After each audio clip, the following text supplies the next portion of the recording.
The MLB hot stove is starting to heat up, and the trade rumors, they are flying. Welcome into Bad for Baseball, the baddest baseball podcast on the internet, presented to you by Betway. I'm your host, Nicholas Playalog, joined alongside by Adam Paddle. In this one, folks, we're going to be talking about those latest trade rumors because a lot of names are starting to surface. We are finally starting to hearing that, oh, this guy is interested from this team, or this team is looking to do X. And in this one, we got a handful of those tidbits that we are going to break down and talk about as we get a better understanding of exactly what this MLB trade deadline could look like. Before we get into it, though, please make sure to hit that like, smash the subscribe button, and of course, let us know your thoughts down below.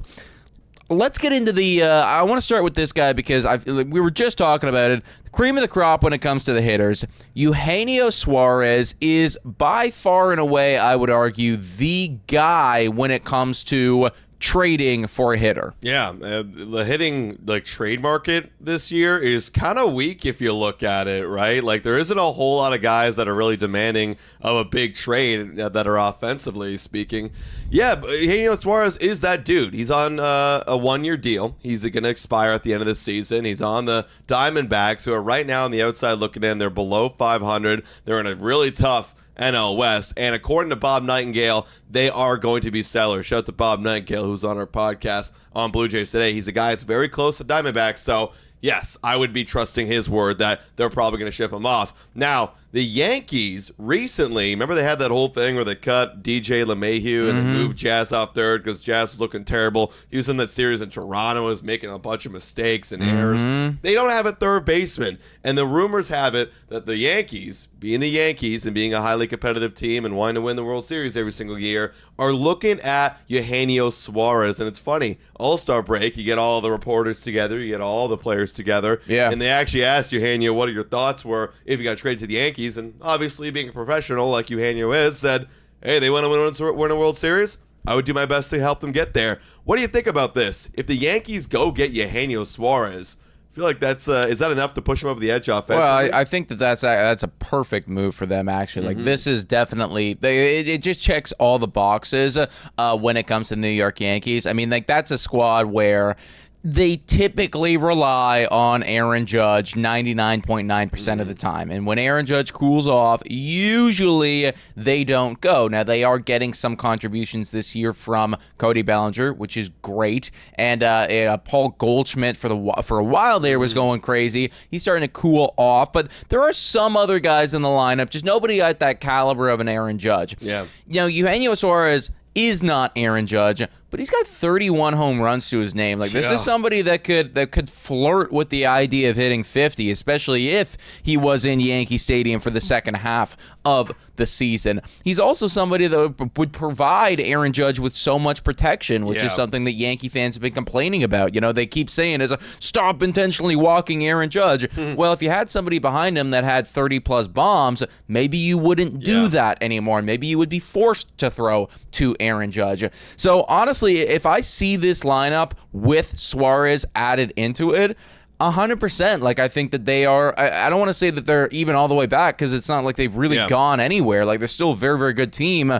But yeah, like, that is a lineup that is scary. Like, 1 through 6, somebody can do damage. Yeah, and in the postseason nowadays, you need that home run pop, and Eugenio definitely provides that, whereas some other guys aren't providing as much. Just Aaron Judge, literally. I mean, we saw what happened with Jazz at the home run derby. That 3, 4, 5, what was it? Was it 3 or 4? 3 home runs that he finished with. That is absolutely brutal. Embarrassing. But yeah, Eugenio most definitely on the move, and be on the lookout because it could be quite the package going back in return because of how competitive the market is going to be, because the Yankees, not the only team that are looking for a third baseman. Now, speaking of some more Diamondbacks that could be on the move, there could be a bunch of outfield depth that do leave the Diamondbacks. There have been some rumors that they've been listening on some offers for the outfield depth. Now, this doesn't include Corbin Carroll because this is obviously their stud, their guy.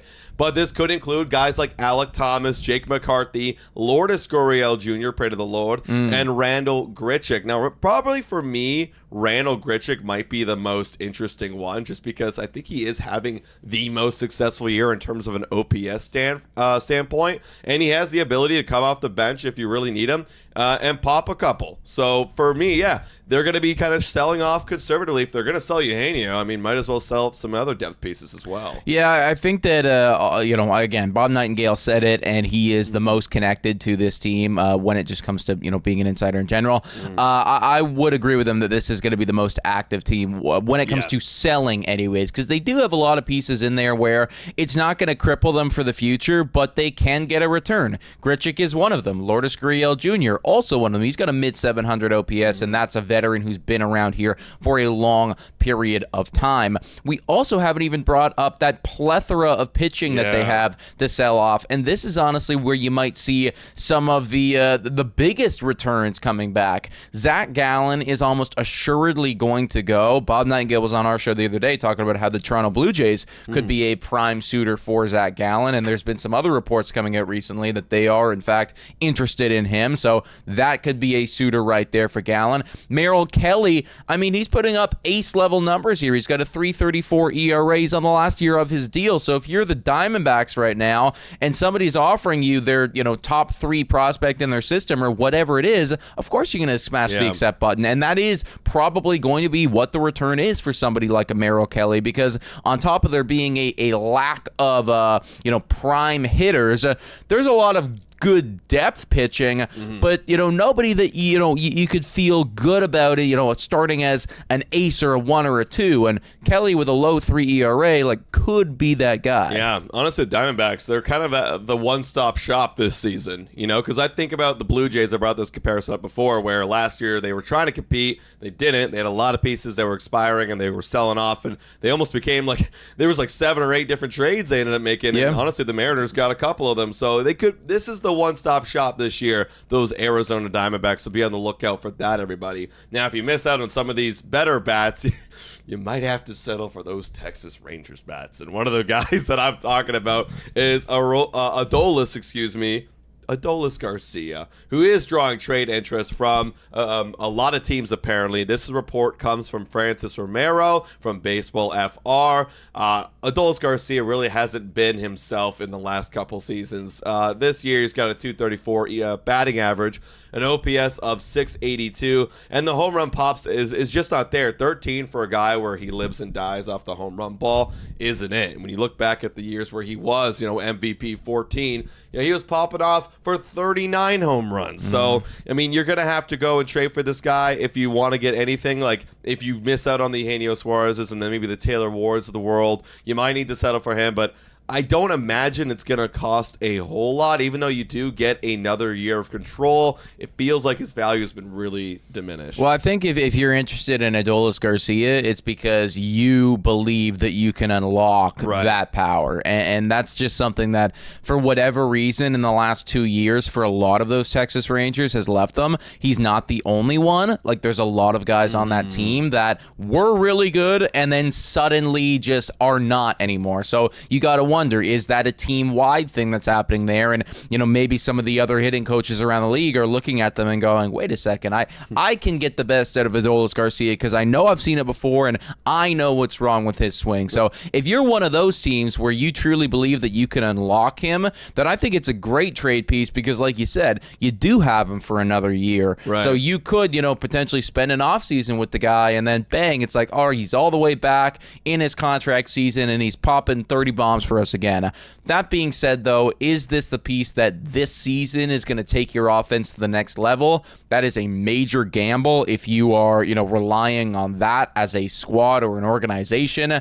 I still think that he's worth something, but it's not going to be a top 5 prospect in your system. I'd be shocked if it was that anyway. This would be, like you said, building for the future. It's funny. A lot of people will keep bringing up 2023, being like, that year needs to be studied because, or investigated because, how the hell did they go from being the best offense, jarringly the best offense, especially with runners scoring position, to this? It's they're now the worst offense in the last couple of seasons. And also, too, don't forget, the year prior to that, Texas Rangers won 68 ball games or something like that. How in one season did they become unstoppable. And like the pitching side of things was the same. Like they were kind of mid, honestly, in terms of the bullpen, and the bullpen was the worst. And then offensively speaking, I'm digressing, but still, like, I mean, that could be the Adolis Garcia effect. Maybe if you go trash some cans or bang some trash cans, then you might be able to get him back. I have no idea, man. That's the first time I've heard that, but yeah, I guess I've that been is seeing it everywhere, man. Everyone's like, "Yo, like seriously, someone needs to investigate the Texas Rangers 2023." Interesting. You guys let us know in the comments down below what you think about that, everybody. We got one more here for you, though, and it's a little bit of water on the fire, which kind of sucks.